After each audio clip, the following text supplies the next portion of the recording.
Good afternoon and welcome to our daily COVID-19 update for the town of Plymouth. I'm Steve Triffletti, your Plymouth Town Moderator. We've been here throughout June on Mondays and Thursdays at noon for this update. This is number 62. It's coming to you live on Monday, June 29, 2020. This forum is brought to you live by PAC TV at Comcast channels 13 and 15 and Verizon channels 43 and 47. You can also watch this on PAC TV's streaming channel by going to pactv.org/live. For questions during today's forum, please email plymouthinfo@pactv.org. These forums can also be replayed at pactv.org/Plymouth. Today's participants joining Ken Tavares, Matt Muratore, and me include Sarah Cloud. She is Director of Behavioral Health and Social Work at Beth Israel Deaconess in Plymouth. Tim Cruz, he is the Plymouth County District Attorney. Michael Jackman is the District Director, Congressman Bill Keating's office. Heather Cozby is a Plymouth CPA. Michelle Bratti is the Director of Elder Affairs in the town of Plymouth. Amy Naples is the Executive Director for the Plymouth Area Chamber of Commerce. And Susan Moran is our newest state senator representing Plymouth and other communities in her district. At this time, we're going to begin with an opening statement from the chair of the Plymouth Select Board, Ken Tavares. Welcome, Ken. Thank you. Good afternoon, everyone. I'm going to just make a very simple remark, and this is our last program for a while, and that is to make sure that we keep to the basics, which includes washing hands, using a mask, and keeping distance. We've made so much progress since March, and I think we can all take part in being very proud of what's happened. But we're not done yet, and we need to return to the basics of where we started in March to keep this virus from spreading. Thank you, Steve. Thank you, Ken Tavares. He is the chair of the Plymouth Select Board. He and the other participants will be available to answer your questions to plymouthinfo@pactv.org. And each day we begin with a health segment. And since our last presentation, Dr. Fauci appeared, and he reminded all of us that not only do we have individual concerns, but we also have a societal responsibility to others. And I would say that with respect to our updates and our community response, we have community responsibility to our community. And again, we welcome Sarah Cloud, the Director of Social Work. Welcome, Sarah. Hello, everybody. And I think that's really well said. And during our well-being journey through the pandemic, we've covered a lot of grounds in the last couple of months here on PAC TV. To recap briefly, we explored practicing physical distance instead of social distance, and how more than ever we need to be more connected, not less. We explored self-care and how important it is to help yourself first so that you have enough to give to others. We also explored expectations. Pausing to take a brief inventory of expectations is especially important in these new and unusual times, so it doesn't lead to disappointment, frustration, and sometimes anger. We also talked about how to grieve and celebrate milestones all at the same time, and that traditional celebrations will be missed and should be mourned, but the pandemic can't stop them from coming, so be creative in celebrating them. We also talked about the topic of emotional distress, and that it's really common and a normal reaction to what's going on in our world. And that hope and help is available. And I wanted to make sure that we highlighted again the National Suicide Hotline is 800-273-TALK, TALK. We also covered the topic of transitioning back to work or to the office, and that it can be both exciting and challenging, and that we really need to focus on shifting our mindset, keeping a routine, and maintaining what new skills we've learned through the pandemic, like Zooming. And then last week, we also talked about the use of alcohol as a socially acceptable coping skill and how we might justify that as it's been a long day and it deserved to relax. But before we know, it's a pattern of unhealthy use that might sneak up on us, and to be careful around that, and that hope is available in our community and help as well. And so everything we've explored to date kind of leads us to, I think, a nice conclusion as we take a break in the month of July in introducing folks, if you're not already aware of it, of the Grace Trail. So the Grace Trail is a treasure I've recently stumbled across that's right here and started right here in Plymouth that I'd like to share.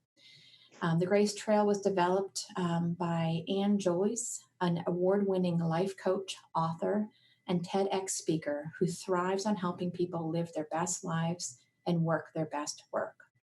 So the physical trail is actually located on the rail trail at Plymouth Harbor and Nelson Street Park. And as you walk through the physical trail, the physical Grace Trail, you'll probably see many stones that look like this, the polished stones with words on them. And the first one that you start with is, for grace, is G, which is what am I grateful for? What is going right? And you proceed on and you get to R. So what do I need to release? And what is out of my control? And what's in my control? And that's where we want to focus our energies. What do we want to release, but what's within our control to focus on? Next, we move on to A. What do I need to accept? What is calling out for acceptance? And most importantly, if I can't accept it, can I at least acknowledge it? Moving on to C. What do I need to challenge in myself? What is one small step that I can take towards that? What's one big step I can take towards that? And finally, E. What can I embrace as possible? How do I move in the direction of hope and possibility in my life? So all of this material and the map is available on gracetrail.com. You can also follow Grace Trail by Angelie on Facebook. And so that's kind of a recent hidden treasure that I've stumbled across that I find extremely helpful. It's going to be a beautiful July. I'd really challenge folks to get out there and explore it themselves if they haven't already. Thank you. Thank you. Sarah Cloud is the Director of Behavioral Health and Social Work at Beth Israel Deaconess here in Plymouth. You can send her your questions to plymouthinfo@pactv.org. And next, once again, we welcome back the Plymouth County District Attorney, Tim Cruz. Tim, last week we all received, those of us who are members of the bar, received a letter from the Supreme Judicial Court by email telling us that courthouse buildings will continue to be closed at least until July 13. This morning, I met with a client whose husband was arrested yesterday for domestic abuse. Tell us how these arrests are being handled with the building still being closed. Well, thanks, Stephen. I want to thank everybody for allowing me to come on. I want to thank PAC TV, Ken, Matt, yourself. I think a lot of everybody to be informed as to what's going on. I'm up here in Brockton today, and there's some thunder going to be going on right now as we're in the middle of some weather. But you're right. We have been getting orders from the Supreme Judicial Court. On June 24th, we get our most recent set of orders regarding court operations, regarding the reopening of the courthouses. And you're right, July 13th is really phase one of the next order. Up until July 13th, in your situation there with the story you just spoke of, we're going to continue to do it the way that we've been doing it for the last few months.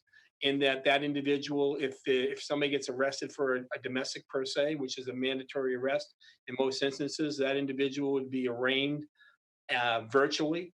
That means either through video conference or telephonic conference, and the normal court orders would come out at that point, and that person would probably be more likely than not, depending upon their record in the event itself.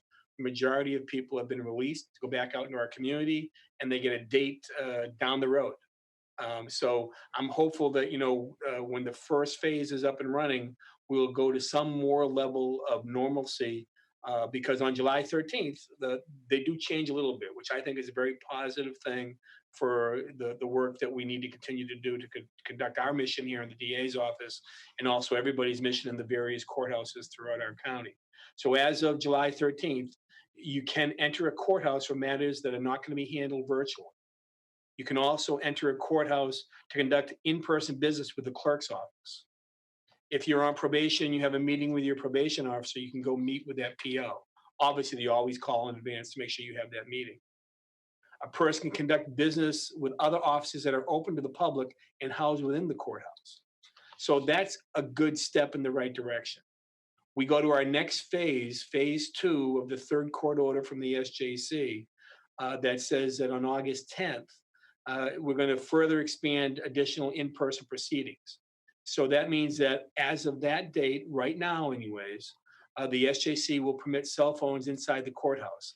Now, for those of us that work in this business, we understand that for a variety of reasons over the last few years, cell phones have not been allowed, and rightfully so, have not been allowed in the courthouses because of some activity that's been going on with people taking pictures of witnesses and things such as that.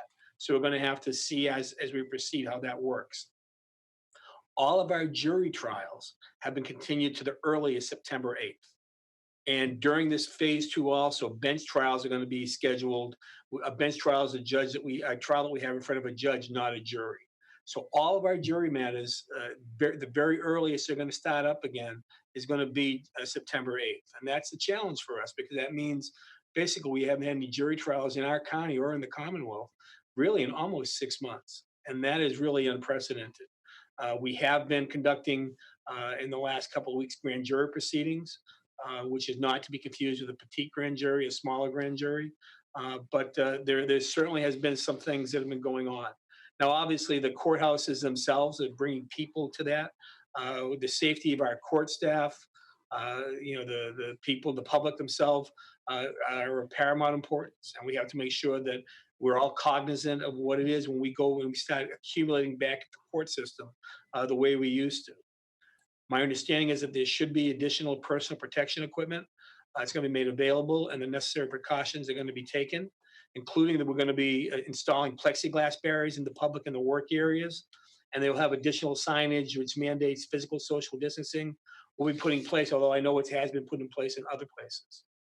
So I think that, like everybody's profession, we've had to be flexible and really roll with the punches, so to speak, during these unprecedented times. It hasn't changed the mission of our office, trying to get justice for everyone, trying to make sure that we can protect our communities. And even though there's been a lot of less arrests than usual and arraignments than usual, the items still go on in our community. Drug cases still go on. Our child abuse cases are still of concern. The opioid issue is still ongoing. And even though great efforts are going on, I know Sarah's involved in many of our efforts with the Drug Task Force and also what's going on with Plymouth County Hope and Plymouth County Outreach, that continues. Our work with the state police investigating ongoing crimes is ongoing. Just last week, there was a major fentanyl arrest here in our county that the investigation itself began back in February pre-coronavirus. So the work continues.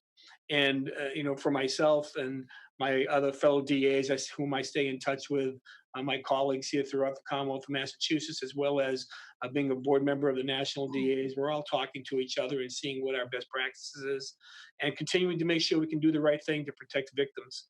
Just last week, I did a WebEx parole board hearing regarding a homicide case that occurred in Middleborough in 1986. As a matter of fact, I was a young assistant DA in Wareham District Court in 1986 when that guy was arraigned. Those two individuals were arraigned for murdering that 79-year-old man. So we continue to do our jobs and we make sure that we can do our best to make sure we can keep people safe. So if anybody has any further questions regarding the specific cases, please don't hesitate to call the Plymouth DA's office at 508-584-8120. Also, if you have any other questions regarding help out there for domestic violence issues, opioid issues, all those information is on our website, PlymouthDA.com. Please, we're here to help. We're almost through this. Let's continue to be safe. And once again, I thank you all for the opportunity for coming out and be able to address the public. Thank you, Plymouth County District Attorney Tim Cruz. He'll be with us to answer your questions. Send them to PlymouthInfo@PacTV.org. And it's Monday, and once again, we welcome back Michael Jackman. He's the District Director for Congressman Bill Keating. Welcome, Mike. Thank you, Steve, and thank you as always to PAC TV for having me on a weekly basis for the last few months. It's been a great opportunity to hear from other folks about things that are going on in the community and also to share what's going on the federal level. Just a note, I think I'm under the same thunderstorm that DA Cruz is under, so hopefully we don't get any auditory interruptions or power outages for that matter. But as this is the last sort of update schedule for the time being, while I've been coming on and talking to folks and sharing what's going on the federal level, it's really been in the context of the CARES Act and the other relief packages that Congress has passed and have been signed into law. And most of the discussion we've had have been about the PPP, the Paycheck Protection Program, the unemployment extensions, the stimulus payments, the economic impact payments. But it's important to note also that there have been a lot of other funds and grants that have come through the CARES Act. For instance, just last week, they announced the National Endowment for the Humanities announced a grant to Plymouth Plantation for one of its programs to retain staff to continue a historical and educational program about farming in the Plymouth and Patuxent era, the colony and the Patuxent township era that was announced last week and will continue because of the grant which they received for $299,000. And I know they have an event just this week coming up on that, so I'm really looking forward to that. Plymouth Airport has received grants last month. I think there was an announcement of a grant of $51,000 that came from the CARES Act. So there's been other ways that the communities have benefited from what the work that's been going on to bring relief to people. And it really has allowed a lot of businesses, a lot of people, a lot of the communities to stay sort of somewhat stable during this time, during this pandemic, when so much has been shut down and there have been such setbacks, unfortunately, economically. And the pandemic, unfortunately, is not over. As Ken alluded to, we need to stay vigilant. We need to maintain our practices of social distancing, safe hand washing, prevention practices, so that we can stay on top of this pandemic, as we see in other states that maybe haven't followed those precautions as closely as Massachusetts. And they're seeing a resurgence, unfortunately. The other thing I just wanted to say real quick is that there are other things going on in Congress. Bill is actually down in DC again this week to vote on several bills. There'll be some infrastructure bills that will be considered by the Congress. He is on the Armed Services Committee, so there'll be some defense authorization amendments that he'll be considering. So the work goes on and continues, and especially around infrastructure, we're trying to bring some funding back to the state to deal with roadways, the infrastructure, especially the Canada Bills agenda, to make sure that we secure funding to keep to replace the canal bridges as has been recommended by the Army Corps of Engineers. So as we kind of look to our last program here, for the time being, there's a really good thunder and lightning bolt outside. I just want to say that I appreciate the input and the feedback we've gotten from the community, and for the chance to talk about all these important topics and programs. And we do hope that people will keep reaching out to us at our office when they have problems or they're running into obstacles on receiving their benefits. Again, the number is 508-746-9000. Thank you, Steve, and I'm going to. Thank you, Michael Jackman, District Director for Congressman Bill Keating. And for those of you that had a brief interruption in the video, we believe that it's weather related.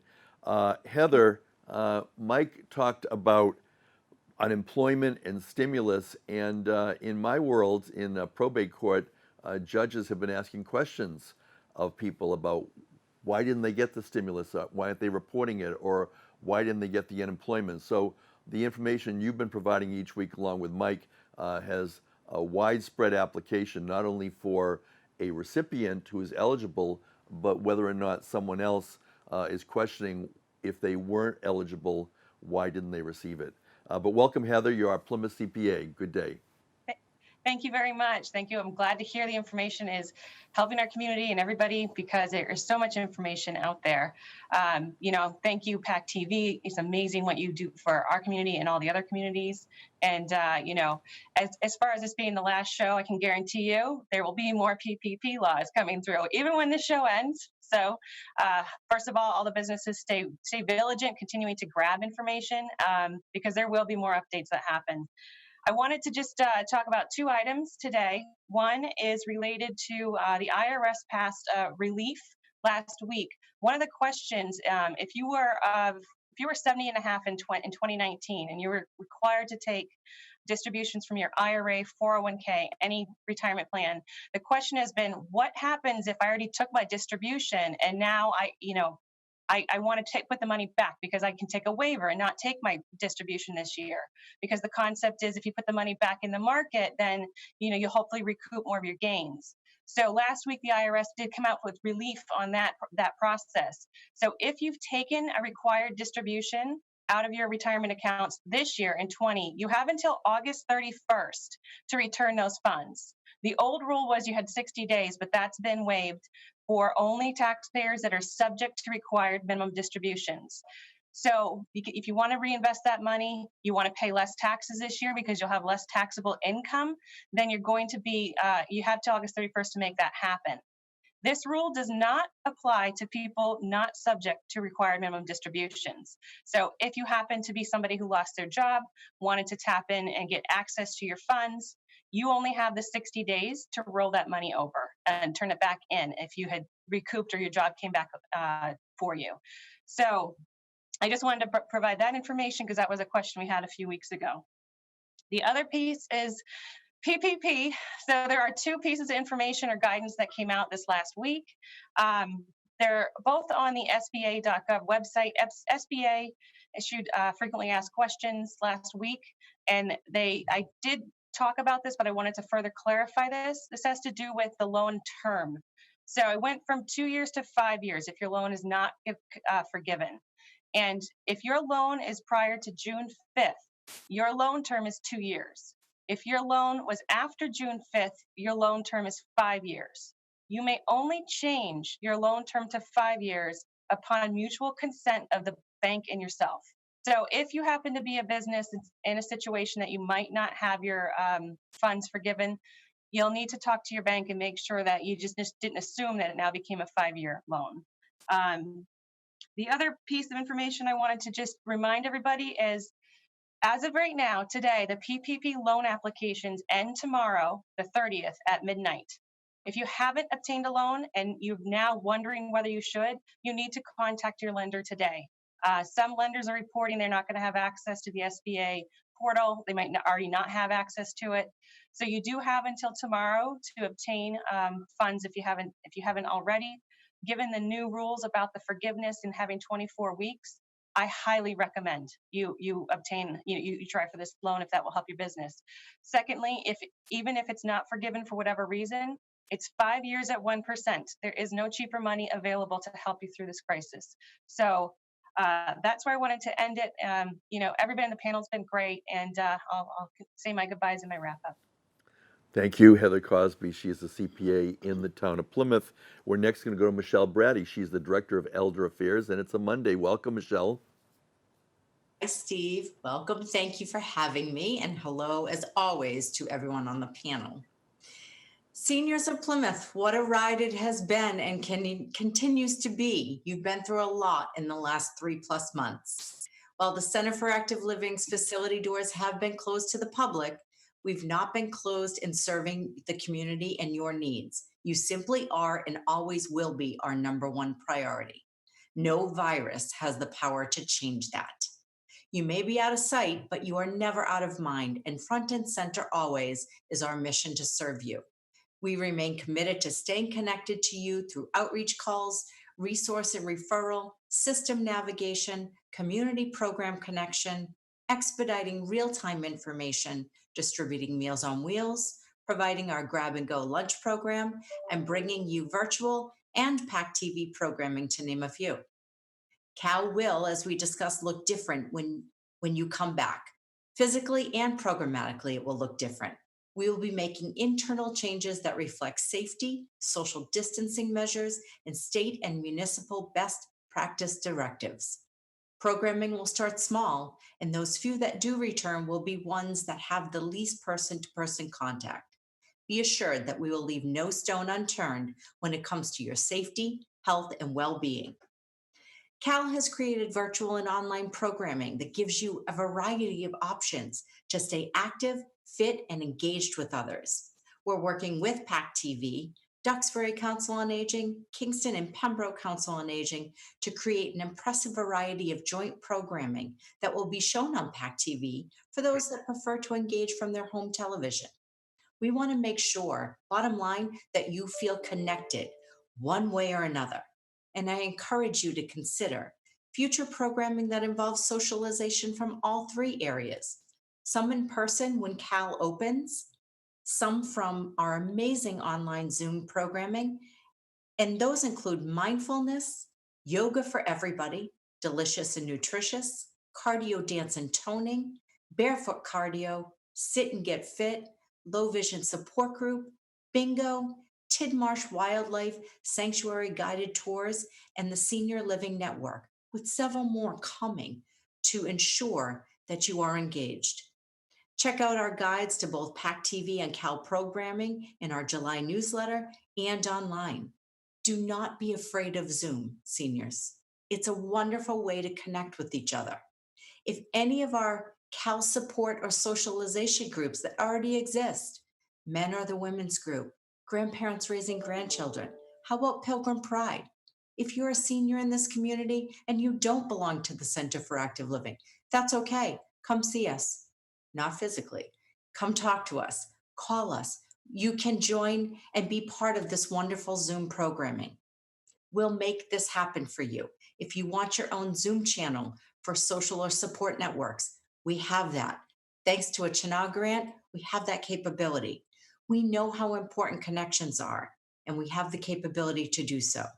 We'll give you the tools to connect and see each other in an organized manner. Even if you don't have a smartphone or computer, you can still dial in from your telephone and be part of the conversation.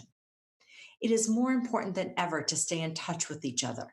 As a matter of fact, it's critical to your health, well-being, and happiness. We have been forced to dig deep to recall our strength and resiliency.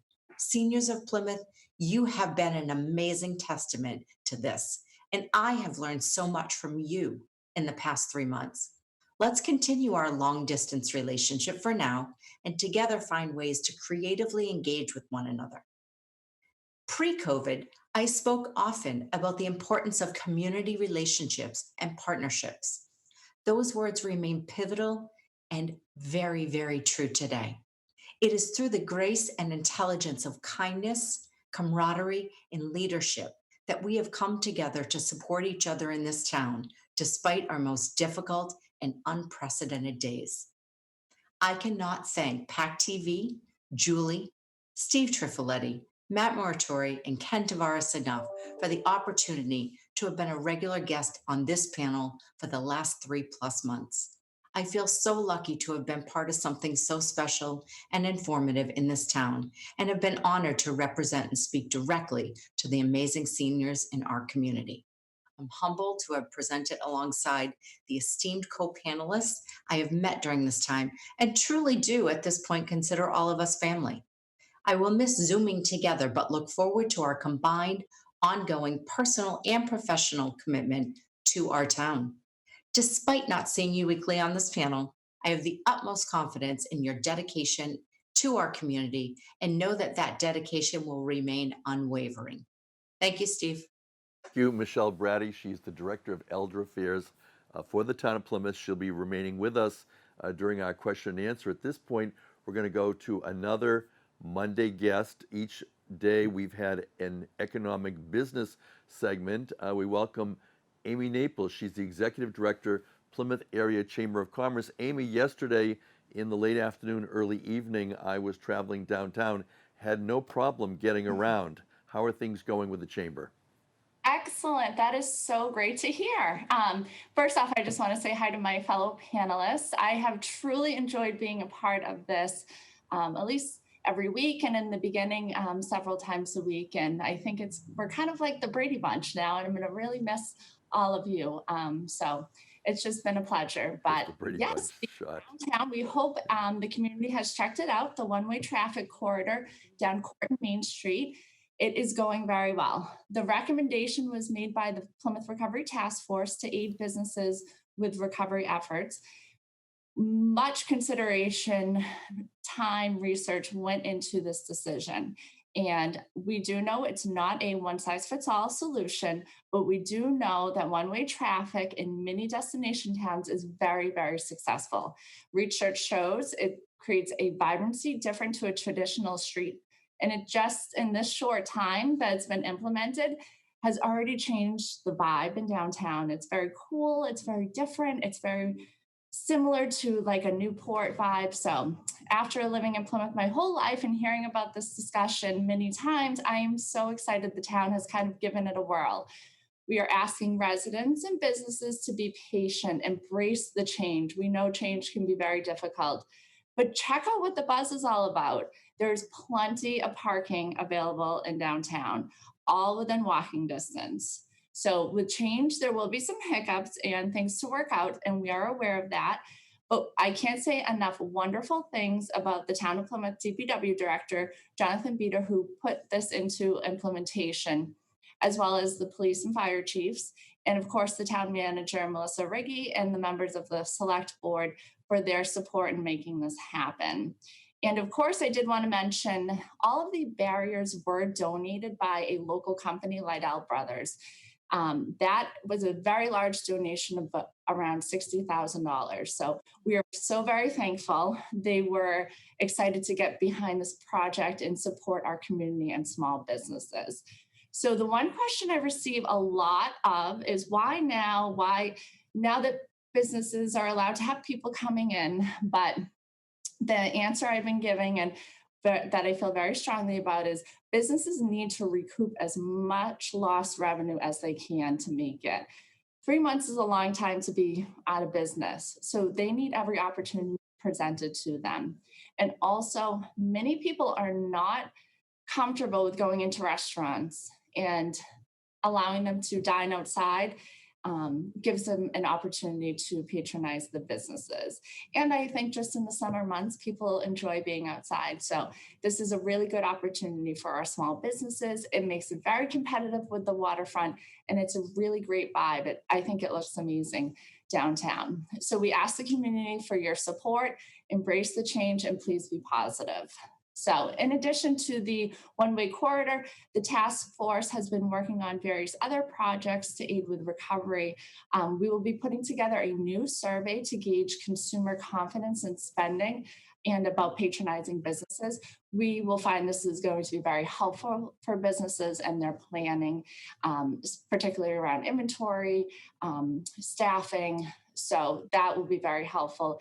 And we encourage the community to take that survey once it is available. In addition, we've created marketing pieces and signage around town that's consistent to remind consumers of the guidelines, certainly the social distancing, as well as wearing face masks. So we are having very large signs printed to be put on sandwich boards, and businesses will be bringing those out, and those will be located in the downtown and waterfront. That's a really important part of our initiative because we need to practice those guidelines in order to remain open, and businesses cannot jeopardize the fact that if we don't do that, we could be shut down again. So it's very important. And all of our initiatives for the task force is to get businesses out of survival mode and into thriving mode so that they can continue on and do what they do best in running their business. And lastly, we had an awesome block party that was held on Saturday, which gave the community a sampling of all the amazing arts, culture, cuisine, fitness, dance, and all sorts of great activities Plymouth has to offer. In addition, I gave great exposure to our small businesses. We had a ton of small businesses participate, offering a variety of activities. It was just a fun day for families. And then Saturday evening, residents enjoyed the On the Rocks bartender pass off and the Rock the Block concert featuring 10 local musicians. We are so thankful for everyone who was involved in the event, but a special thank you to Hawk Visuals and PAC TV for making this possible.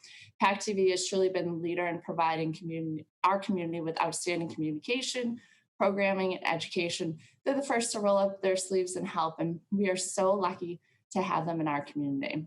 This event was a fundraiser for the Plymouth One Fund, which I do want to note applications are still available and they will be on a rolling basis. So businesses who are in need of support, I encourage you to visit plymouthchamber.com and check out the eligibility requirements. And certainly the review committee will be reviewing them on a rolling basis.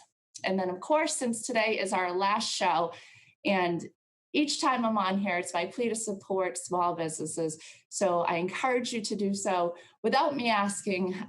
They certainly need our help and they are the backbone of our community. So thank you in advance for supporting them. And I am always accessible anytime by calling the Chamber office at 508-830-1620 or certainly by email.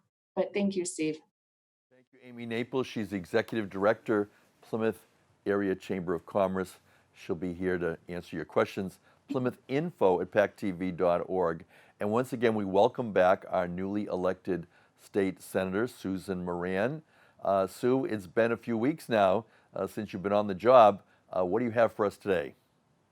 Sure. Well, Steve, I can't tell you what a pleasure it is to be on the show. The second time you were kind to welcome me earlier. And what I've been hearing since then is just how important the kind of information that you put together. I mean, not only being town moderator and looking at the COVID situation through the town meeting with leaders like Ken Tavares here as well, but just letting the business community know, what's to come. And it's great to follow Amy Naples because we all know not only how important it is for the businesses to, just survive in terms of the fabric of Plymouth, but it really just is something that is joyous for the community. The fact that you've been, in addition to really supporting the businesses, doing philanthropic efforts, just really helping everyone. I'm really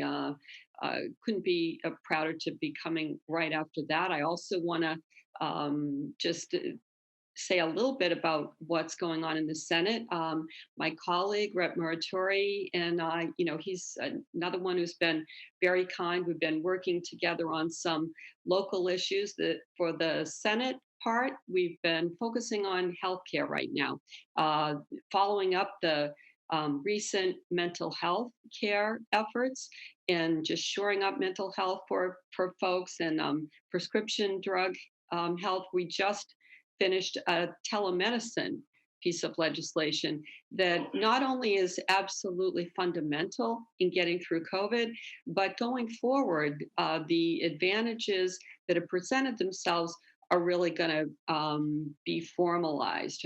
We'll be having a lot of health professionals able to practice to the top of their license. And I've spoken with hospital officials who really need that financial shoring up now as well. The telehealth measures have been very successful, and hospitals need to be able to get that financial benefit from the health benefit that local folks are also getting. It's also great to follow Mike Jackman because I recently visited Plymouth Plantation, and when you look about the unique aspects of Plymouth and the educational effect, the tourism upside, those are the kinds of local organizations that we need our legislators, especially on the federal side, to come in and help shore up. Looking forward, I think we're going to see some positives with respect to education. It's been a real kind of demand of out-of-the-box thinking of administrators and teachers to be able to learn new Zoom techniques, new teaching techniques. And right now, the Department of Education is really asking for 3 different plans moving forward, just so that we can anticipate. And that's something that you don't often see in state and local government, to be able to turn on a dime and plan so much in advance. So kudos to the educators for moving that foundation forward. Don't want to take up a ton of time. I will say thanks to Monica Mullen, my constituent outreach coordinator. We've been working with South Shore Community Action Council to continue the benefits that they have for their clients with respect to continuing to have Lyft drivers licensed to be able to get folks to their important appointments for health and otherwise. So just looking forward to next steps, and really proud to be part of this group in terms of encouraging the foundation of social distancing that have gotten us to this point where we can take the next step forward. So Steve, can't thank you enough for all of the time it's taken you to put this group together, and proud to be among the folks getting the message out. So thank you all. Thank you, State Senator Susan Moran. She'll be here to answer your questions. And Sue and Sarah also, thanks for talking about the mental health challenges with COVID-19. This morning, I met with a woman, and she was tearful, talking about how difficult it has been for her and her family to cope with the challenges of the coronavirus. So thank you for all of you and all that you're doing. At this time, we're going to go to State Representative Matthew Muratore. Matt, your opening statement for today. Welcome. Hey, good afternoon, Steve. Good afternoon to everybody. I'm glad to hear Senator Moran mention Monica Mullen. Monica has been a real steadfast and driving force behind not just you, but Senator DiMacedo before you, and Senator Therese Murray before that as well. And her and Betty DeBenedictis, my legislative director, have been around for a long time, for more than a dozen years each. And it's just great to have them out here in the community of Plymouth, providing that constituent services. And they work well, obviously, with Mike Jackman and his office as well, on the federal side as well. So we really have a great team in here in Plymouth. And we're fortunate here. I mean, it doesn't matter if you're a Republican or Democrat. I mean, we're all here working on the betterment of Plymouth. And you can see from all of the folks that are on the call, on the Zoom meeting today, I mean, it's all about what can we do better for Plymouth and the people of Plymouth in the area. So I've been so proud to be part of this. I just want to wrap up today's shows with just a few numbers and where we're at. We have tested now over 830,000 tests have been conducted within the Commonwealth since this all began. 108,000, almost 109,000 have been confirmed cases. The rate of testing has been very consistent at 2% of those that have been tested are being tested positive. Even with all those protests that occurred recently, there was about 2% of all the protests. I think there was about 17,000 people that actually were tested, was about 2%. So we are going in the right direction. To Amy's point with regard to, the restaurants being outdoors as well as indoors, as much as we can do outdoors, we are better off doing that. Of course, being physical distancing and wearing a mask if you can't physical distance, but why it makes sense to have restaurants outdoors. I mean, not just for this year, I think it should be, ongoing. Again, being outdoors wherever you are is better than being indoors. So I think that's why it makes sense to have restaurants outdoors and indoors. So if you look at the 7-day weighted average with regard to positive tests, again, it's dropped 93%. It's at 2% going back to mid-April. The 3-day average of hospitalizations have dropped down to 79%. And as of yesterday, there are only 748 folks left in the hospitals in the Commonwealth with COVID-19.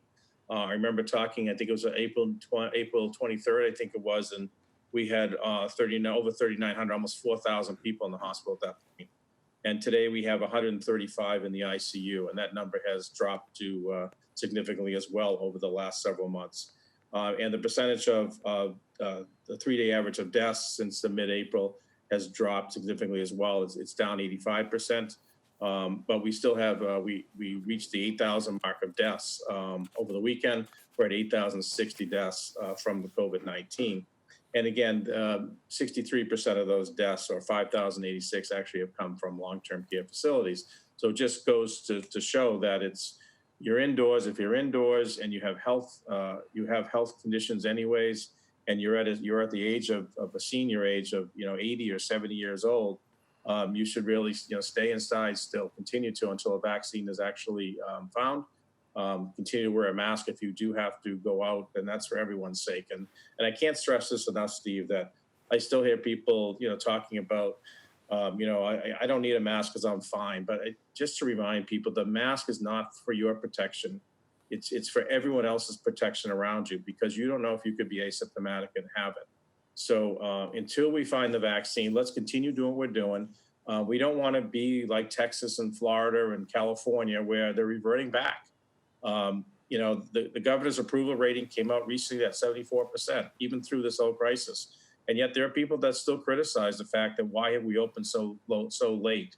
Why have we been so so slow in opening? And the simple answer is we were looking at data and not dates. These other states are looking at dates and not data. So it's not that they're in a second round in these other states. They're not. They're still in the first round. They just never got it under control. So we've been able to at least control it, open smartly. We've been able to create legislation between the senator and myself and our colleagues that will help, that are helping businesses, the federal government with the PPP program and other things. So we've been able to help in ways to keep the economy going. But this has been a public health crisis and a public economic crisis as well that we've been trying to balance. I do expect, with the numbers being down, Steve, that we should see the governor come through later this week to announce phase 3 of opening, which should occur on Monday of next week. So we are looking forward to that happening. And again, just continue doing what we're doing. Continue to stay informed. By going to mass.gov/COVID-19 or mass.gov/reopening. Continue to ask questions by calling the hotline at 211. Get text alerts. Continue to do this. Continue to get text alerts by texting COVID-MA or COVID-MA ESP for the Spanish version to 888-777. And for questions on health, go to bowie.com/mass. But that would be the takeaway from show number 62 and the last show. And I was kidding some folks earlier that I've never been so happy to have a show canceled. I think, I know we're not being canceled. We're just going on hiatus for now. But I think it shows that how well we have done as a Commonwealth and as an area, this area, the South Shore area, and particularly Plymouth, in getting the communication out. The exact communication out to people that really needed it. So I thank again PAC TV and you, Steve, for coordinating it, and of course all the fellow panelists. And going to miss seeing everyone every week and hearing Michelle Bratti's quotes every week and hearing Sarah's upbeat lectures that she gives us all the time.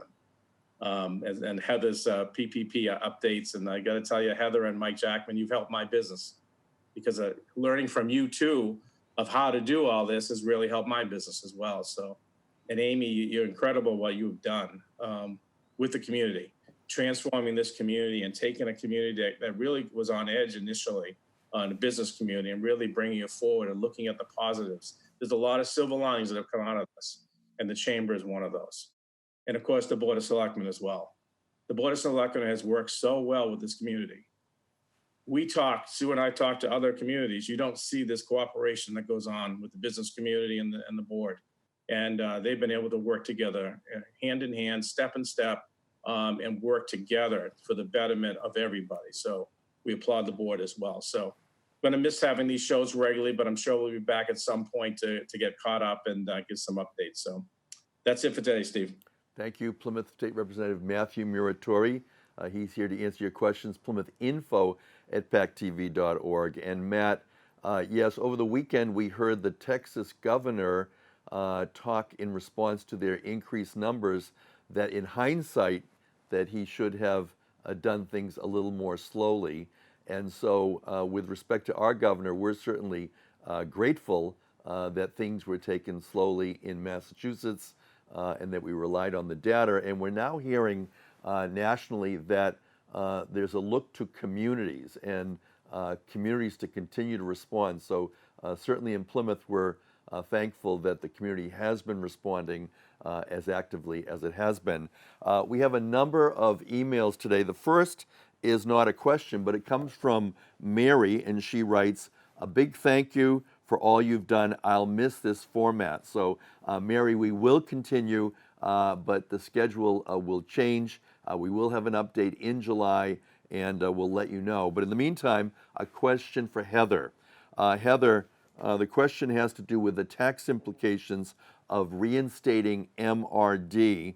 And Bob writes, "If I understand the comment, I fell in the category of MRD situation you described in 2019. I turned 70. I took the MRD in 2019 when I could have waited to 2020.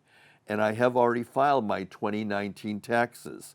If I would return the money withdrawn by August 31, can I file an amended return to refund the taxes paid on the withdrawal income? Is my plan holder required to provide a new 1099-R, and would this affect Medicare Part B premiums when calculated for next year later this year?" It kind of makes our heads spin, but Heather, this is what you do. How would you respond?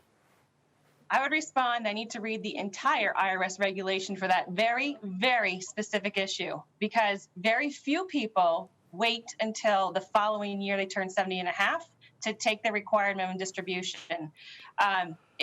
What I have read says that if you were subject to required distributions and yet you took it in 2020, so everything that I have read so far refers to distributions in 2020, not distributions in 2019. So I would say that's the point that needs to be clarified by reading the actual probably 20 to 30 page detailed regulation to look for that specific answer. And this person sounds like somebody I may know. I don't know if that's true, because I know people that actually they're very concerned about those Medicare premium calculations. So that's the piece of information. I don't have it. I can happy to follow up if Steve wants to send me the email, and I can follow up with the person directly and respond to that. Thank you, Heather Cozby, Plymouth CPA. We're now going to go back to our panel for closing statements. We're going to begin with Sarah Cloud. Sarah, thank you for having joined us each week. What do you have for us today? Thank you. I've definitely enjoyed it. And, I think in terms of closing, I just want to kind of just reiterate the Grace Trail. The 5 steps towards your best life is accessible both virtually and physically. You can walk it anywhere, anytime, alone or with a friend. It is simple as asking the questions and listening for the answers. So over the next month, I challenge you to explore accessing more grace in your life by walking the trail here in Plymouth, watching one of Anne's TEDx talks, or simply exploring the questions at home. Again, more information can be found at gracetrail.com or at Facebook by following Grace Trail by Anne Jolise. So I really look forward to maybe meeting some of my colleagues down there with masks 6 feet apart, and we'll walk the Grace Trail over the next month or two. Thank you. Thank you, Sarah Cloud. She's the Director of Behavioral Health and Social Work at Beth Israel Deaconess here in Plymouth. Next, Plymouth County District Attorney Tim Cruz. Tim, you've had a chance to listen to all of our participants. What do you think? It's been a real privilege and honor to be on this. It really is to watch, as it's already been said, everybody working together. The community down in the town of Plymouth has done that. I want to thank everybody for all their efforts.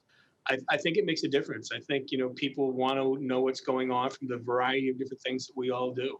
And that's why it's important to come forward and just for people to understand that, I think like Matt said, that everybody is working together. There's nothing, here, we want to make sure the right thing happens. And here we are, it's almost July.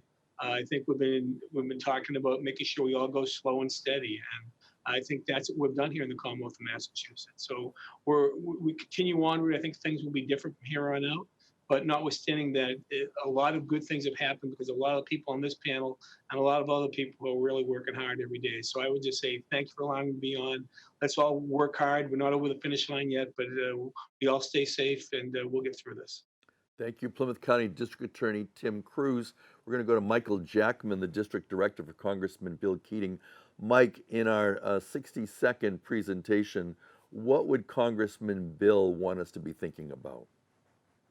Well, I think, as I always do when we close these discussions, and I really want to emphasize the census, because all of the resources we're talking about, whether it's for the district attorney's offices, for healthcare, for infrastructure, the small business loans, all of those, a lot of those are predicated on the census results and the demographic information that the government gets from the census results in terms of our population.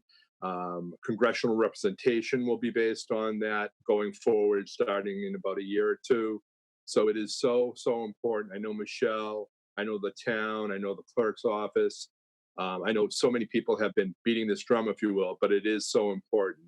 And we can't emphasize it enough that if you have not yet responded to the census, please do take the time to go to census2020.gov and find out how you can respond to the census. The Plymouth self-response rate is slowly but surely climbing. It's at 65.3%, I believe, as of last week. So we need to get a little higher because, as I've said before, every person who responds online or by telephone now, that's another household that doesn't need to be knocked on by a canvasser. And we want to make sure everyone's safe. We want to keep the canvassers safe, the census employees. We want to keep the community safe.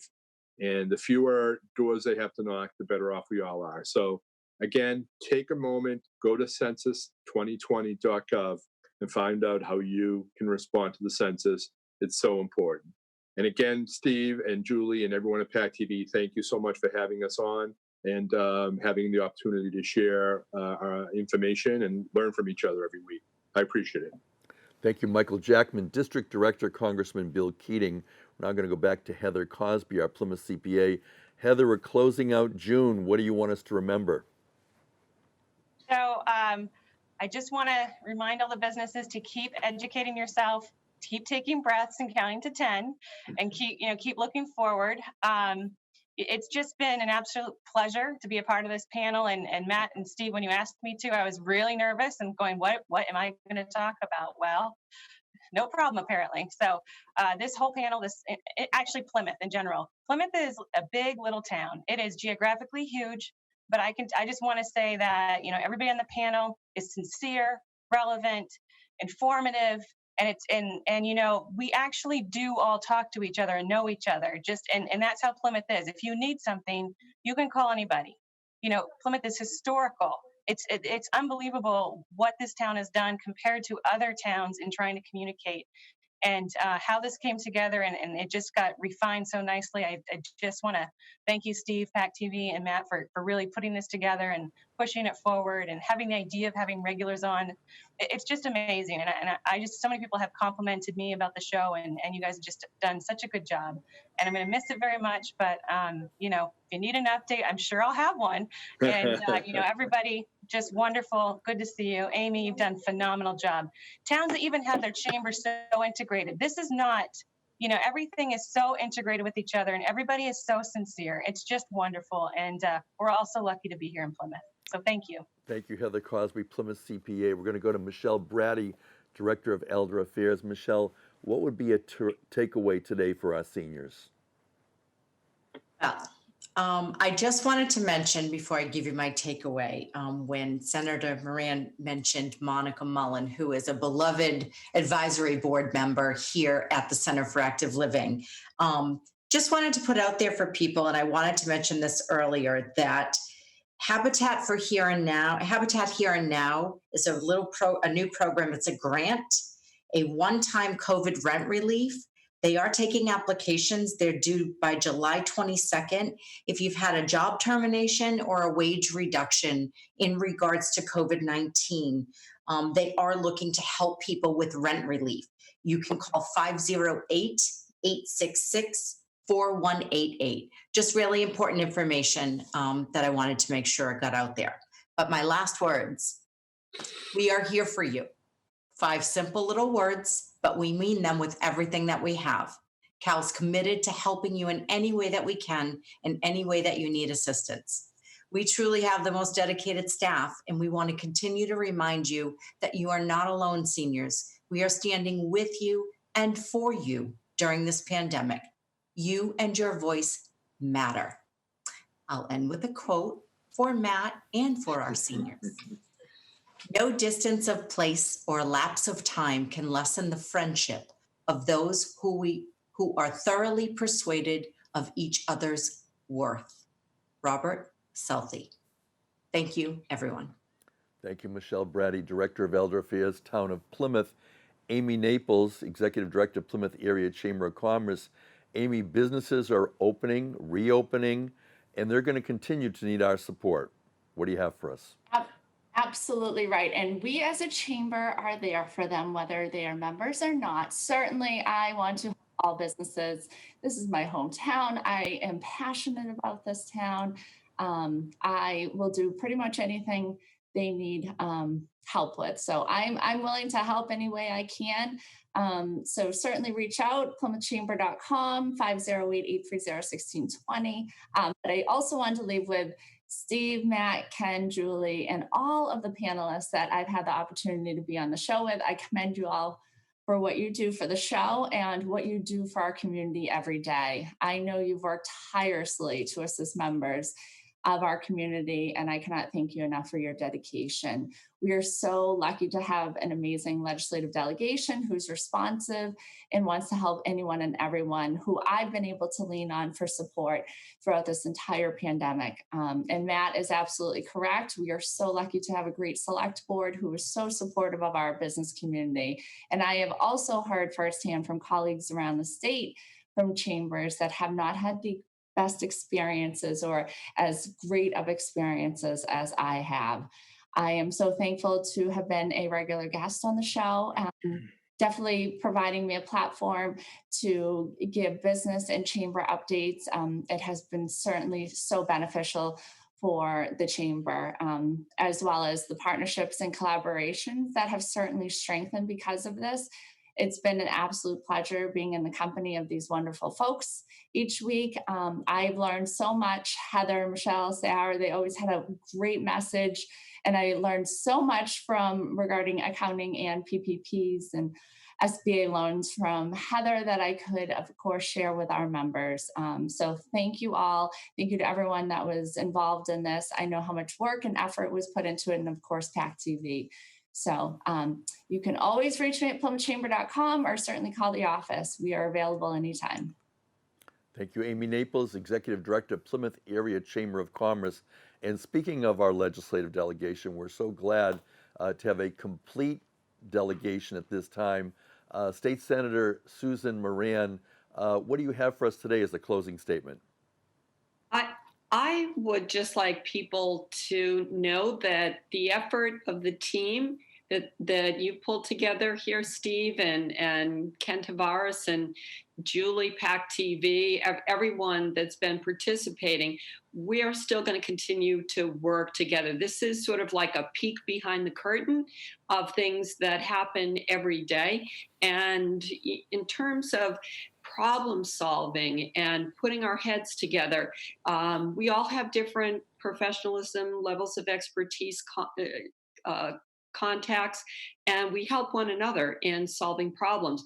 We're going to continue to be vigilant and work at this high level to be sure that we try to anticipate going forward, that we can resolve any health concerns that come up or any stumbles that might come up. So we're really intent on social distancing and just keeping the community safe so that we can continue to support the businesses and support everyone in town. So thank you all, and look forward to continuing to work with you, especially my colleague, Matt.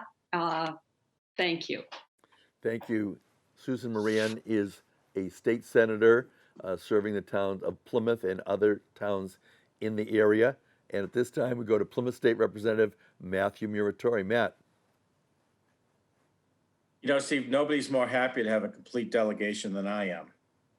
You know, when we first started this show, you know, we were trying to put the show together daily and take care of, I can't tell you, dozens and dozens of phone calls on a daily basis about unemployment and other things that we were getting. So it's so glad to have Senator Moran on board and to have the whole team that went with Vinny as well on board with us as well. So we really appreciate that. You know, Steve, when we first started, I had this college book. It's a 70-page notebook. I just realized I have 6 pages left. So I've been using it every day. The first couple of days, I didn't really use the book. I was using just scrap piece of paper, write things down, until I realized the magnitude of this whole thing. You know, and then so really started getting more detailed notes and following things more closely. And it was a great motivator for me personally, this show, to really come up with a purpose of, you know, even though we couldn't be out, but what's the purpose? What can I do? And I think this show has really helped me through that to do that. You know, I also realized another thing too, that I don't have many family pictures, because the picture that's behind me now is my whole family that was taken a year ago. But the pictures I kept rotating every day. People kept asking, why do you keep rotating pictures? And it was only because I got criticized for having a blank wall initially when we first started this show. So I started rotating the pictures. Then I realized I don't have a lot of family pictures. They're all in our iPhones, and somehow we got to figure out how to get them out of here and post them and all that. But those are a couple of things to realize. But I also realized there's you know, we have a greater I think appreciation for DA Cruz and Sheriff McDonald and Chief Bradley and Chief Bottieri, you know, really for what they do. We always did anyways, but even through this, for what they've been doing and continue to do, including the folks from the EMS Brewster Ambulance as well, working together more than ever on our behalf to keep us all safe. Michelle Bratti, you know, coming at a time that was really needed with somebody at the senior center to really be able to reach out. And, you know, that was going to be a tough part for us. And when we've got, you know, almost a third of the population are elders, you know, how are we going to get to these seniors? But you've been able to do that. And I hope one of the silver linings is that you continue those either daily or at least weekly calls to seniors that don't come to the senior center when you do open. It's just been a great, I think, great to hear your voice. I know I listen to it daily when you call. And matter of fact, I didn't realize I was in this age group, but I got a call on my birthday on Saturday wishing me a happy birthday. And I asked, why are you calling me? She says, well, we call everyone that's a member of the CAL. I said, oh, okay. I didn't realize I was a member, but I guess I am now. So I really appreciate that. But I hope that's a good silver lining that we continue with. You know, I think there's other silver linings. I think this Zoom form of meetings, I think, is something that will stick with us. I think it's a very efficient way of doing things. We've been able to get a lot more done doing it this way. I think sometimes when you're in an office setting, you get more involved with office politics and gossip and whatever else, you know, can kind of distract you. But when you're on Zoom meetings, it kind of focuses you. You get in and you get out and you do what you need to do. Another silver lining, I think Senator Moran brought up, and I hope we continue with this. We are still one of the only states that does not have a telehealth bill. I'm glad to see the Senate has passed that. I hope the House goes along with that as well. Telehealth should be the wave of the future here in Massachusetts, like it is with the rest of the country. Last but not least, you know, and I've said this before, PAC TV. You know, PAC TV has been fighting an uphill battle with the federal FCC going back a year now, I think, Julie, with regard to is community television really worthwhile funding for? And it's kind of ironic that this COVID-19 happened. I hope this is another one of the silver linings that comes out of it, that the FCC and those folks from, you know, Comcast and Verizon realize that this is how we were able to communicate to our constituents, to our community. You know, it's unfortunate you can't really rely on, you know, the national media, or you can't rely on the local, you know, the Boston media as much as you can on what's happening locally in your backyard. it's hard to rely on Facebook or Twitter or Instagram. What are the facts? But you could come here every day and get those facts.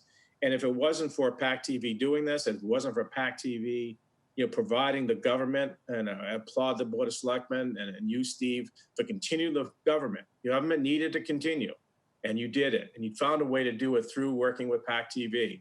And, one of the heroes is this, got to be you, Julie, and the staff of PAC TV.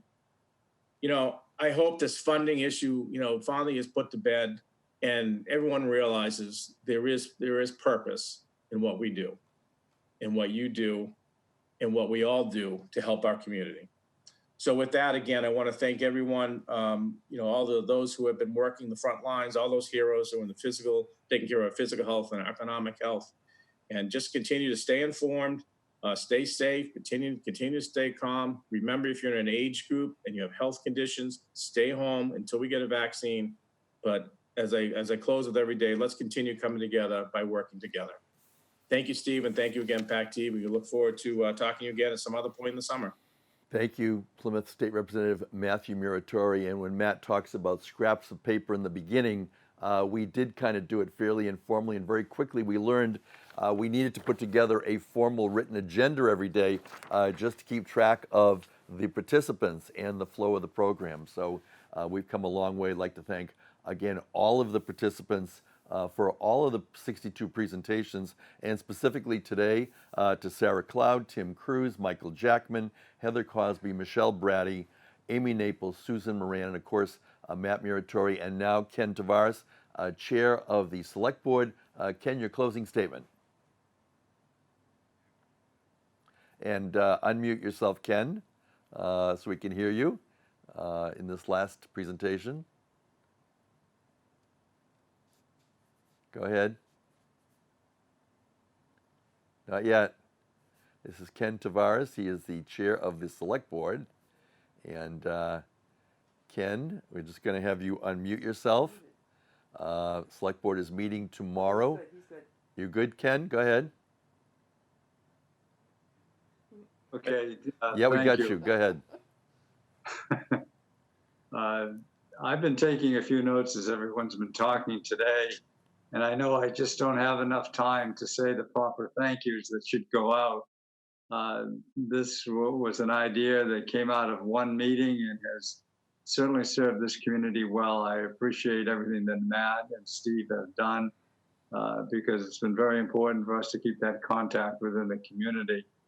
I have a new love in Plymouth, and that's PAC TV.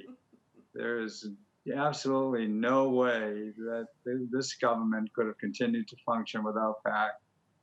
I've thought often about how in the world would we conduct the business or do it safely if we didn't have Zoom and the ability to be able to reach out to our citizens. It's not perfect, but I think we have kept things going and staying organized.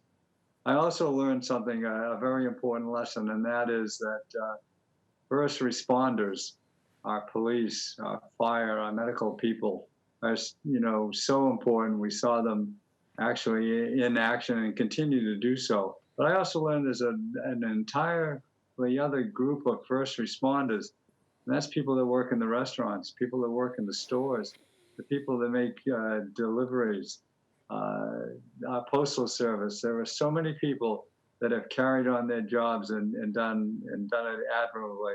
So my appreciation to them. I can't wait to come back, as I said last week, with the good news. And I think that we're working towards that. I started with a quote in this program back in March. I'm going to shorten it up a little bit by Kitty O'Mara, but I think the words are important. Notice there's a little bit of grumpiness going on at times in some of our meetings and dealing with one another. People are tired and justifiably so, but we have come a long way and we will get to that finish line. But I'd like to close with Kitty's words are, and they are, and the people healed, and in the absence of people living in ignorant, dangerous, mindless, and heartless ways, the earth began to heal. And when the danger passed and the people joined together again, they grieved their losses and made new choices and dreamed new images. and created new ways to live and heal the earth fully as they had been healed. We are in the healing process. We will be successful. Thank you to all of you that have watched, and thank you to all of you that have participated. Thank you, Ken Tavares, Chair of the Select Board. And for those of you who may think that we're taking a hiatus, thanks to Matt Muratore, who co-sponsored legislation for a virtual town meeting. Ken, Julie, and I will be busy tomorrow, continuing with the planning. We'll be rolling out in July training for town meeting members. We'll be having a presentation, a preview. There's much to come in the coming month. And Ken, Matt, and I will also be returning with future presentations at least once a month. I'd like to thank everyone, as we've all said, for participating, those of you who have been watching, those of you who have been responding with your questions. I'm Steve Triffletti, Plymouth Town Moderator. Thank you and good day. Take care, everyone.